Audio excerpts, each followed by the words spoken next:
시작합시다. 안녕하세요. 네, 반갑습니다.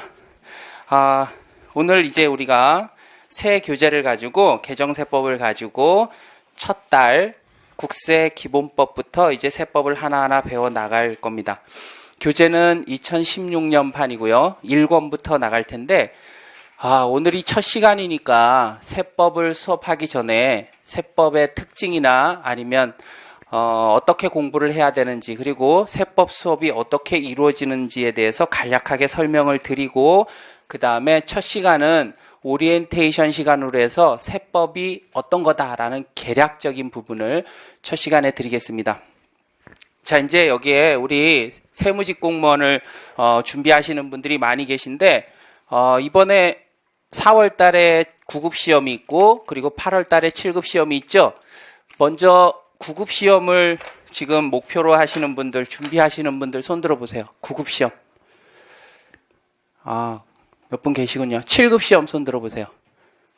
대부분 다 7급이군요. 저희 학원은 아시겠지만 주로 이제 커리큘럼이나 어떤 수업의 방향이 7급 시험 대상자들을 해가지고 맞춰져 있습니다. 세법 쪽에서, 세법 입장에서 보면은 제가 느끼기에는요, 7급 시험, 9급 시험의 난이도 차이는 전혀 없습니다. 전혀 없어요. 제가 느끼기에는. 그리고 7급 시험을 준비하시는 분들도요, 요게 5과목이 똑같거든요.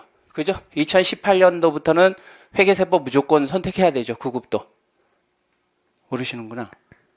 네, 2018년도부터는 9급 시험을 볼 때요, 회계학, 세법 둘 중에 하나는 무조건 선택해야 됩니다. 세무직은. 예전에는 이제 뭐 여러 가지 음악, 미술, 체육 이런 거 해가지고 그래서 이렇게 들어갔죠. 그죠? 그런데 이제는 그게 없어졌어요. 2018년도부터는요, 세무직 공무원은 무조건 둘 중에 한 과목은 필수입니다. 그러면 세무직 공무원이니까 회계, 세법 둘 중에 하나 필수로 하면 들어가서 바로 일을 해야 되니까 세법을 전공하겠죠. 그죠? 그런데 이 세법이라는 게 묘한 게요, 회계학을 알면 조금 더 잘할 수가 있어요. 세법이. 회계학을 모르면 한계가 있습니다. 그러다 보니까 둘 중에 한 과목 필수로 했다는 게 결국은 회계학, 세법을 선택해라, 이런 얘기입니다. 그래서 9급도 그렇게 이제 필수로 돌아가고요.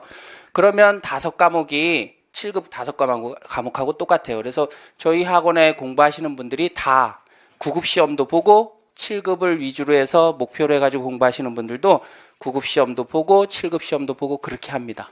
또 그렇게 해야 되는 이유가 나중에 설명을 드리겠지만, 9급 시험에는요, 7급 시험에 한 3-4달 뒤에 7급 시험 보죠.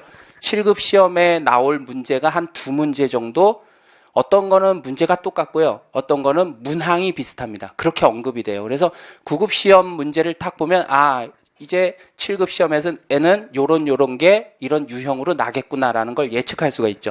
그래서 7급 시험 준비하시는 분들이 굉장히 많으신데, 9급 시험에서도 좀 9급 시험에 대해서도 여러분들이 관심을 갖고 모의고사도 보시고 이렇게 하시기 바랍니다. 그래서 지금 이제 7급 시험을 기준으로 해서 과연 어떤 파트에서 시험 문제가 어떻게 출제되는지를 먼저 설명을 드리겠습니다. 먼저 국세기본법이라는 게 있죠. 국세기본법이라는 게 있고요. 그 다음에 국세징수법이라는 게 있습니다. 국세기본법, 국세징수법. 그리고 국세징수법. 그 다음에 부가가치세법. 그리고 법인세법, 소득세법,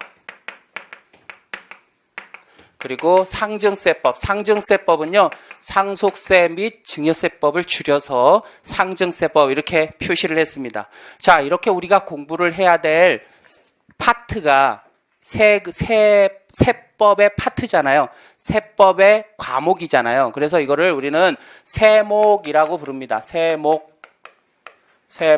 세금의 종목 이렇게 생각하시면 됩니다. 그래서 크게는 이렇게 6가지 세목에서 우리 7급 시험 문제가 기출이 됩니다. 9급 시험도 마찬가지예요. 그런데 몇 문제가 출제가 되냐면 국세기본법에서 6문제가 출제됩니다. 국세징수법에서 2문제, 부가가치세법에서 3문제, 법인세법에서 4문제, 소득세법에서 3문제, 상증세법에서 1문제, 그리고요 종합문제가 있어요. 종합문제가 종합 문제에서 한 문제 이렇게 출제가 됩니다. 물론 플러스 마이너스 하나씩은 이렇게 차이가 있지만 대부분 다 이렇게 해서요. 이렇게 하면 10개, 8개, 10개, 20문제 맞죠? 그죠? 이렇게 출제가 됩니다. 이렇게. 자, 그런데 9급 시험이나 7급 시험이나 전부 다 사지선다형으로 한 문제당 5점이에요. 20문제니까. 자, 그러니까 이 6가지 세목 중에 가장 중요한 시험 문제 가장 많이 나는 게 어디다? 국세기본법이다. 요겁니다. 6문제가 나는 거죠. 그리고 여기 회계사 세무사 혹시 자격증 따시고 오시거나 아니면 공부하셨던 분 손 들어보세요. 괜찮습니다. 네. 안 물어봐요. 아, 그래요? 네, 네. 아, 회계사 세무사 시험보다 훨씬 더 방향이 다르고요. 깊이가 있습니다. 이거는. 네. 그리고요, 국세징수법은요, 쉽게 얘기해서 암기 과목이라고 생각하시면 됩니다. 그런데 그냥 외우라고 던져주지는 않고요. 제가 최대한 설명을 합니다. 그래서 국세징수법에서 2문제가 나오는데, 국세징수법은 굉장히 얇아요. 몇 페이지 안 됩니다. 한 70페이지? 70페이지 정도뿐이 안 됩니다. 아, 페이지가 아니라 한 50장 정도뿐이 안 됩니다. 거기에서 2문제가 난다는 건요, 상당히 효율적인 거거든요, 요게. 공부를 제대로 하면, 내가 공부한 시간 대비 성적이 금방 나오는 파트입니다. 국세징수법은. 그래서 이걸 여러분들이 놓치시면 안 되고, 반면에 법인세법, 소득세법 이 부분은요, 회계사 세무사 시험 공부하신 분들 입장에서 보면 굉장히 깊이가 낮습니다. 깊이 있게 계산 문제가 없으니까 우리는 계산기를 가지고 들어가지 않거든요. 암산해야 되거든요. 그래서 뭐 심도 있는 계산 문제는 나지 않습니다. 그러다 보니까 조금 난이도가 좀 쉽게 나오죠. 상대적으로. 그런데 법인세법 아시죠? 굉장히 두껍습니다. 2권의 한 반 이상이 법인세법이에요. 근데 거기서 4문제라는 거죠. 따라서 이게 훨씬 더 공부하기는 효율적입니다. 자, 이렇게 나는데요. 우리 수업 시간이 화요일 날, 수요일 날, 화요일은 오후, 수요일은 오전 4시간으로 되어 있습니다. 그죠? 그래서 그 시간 동안 이거를 다 공부할 수가 없습니다.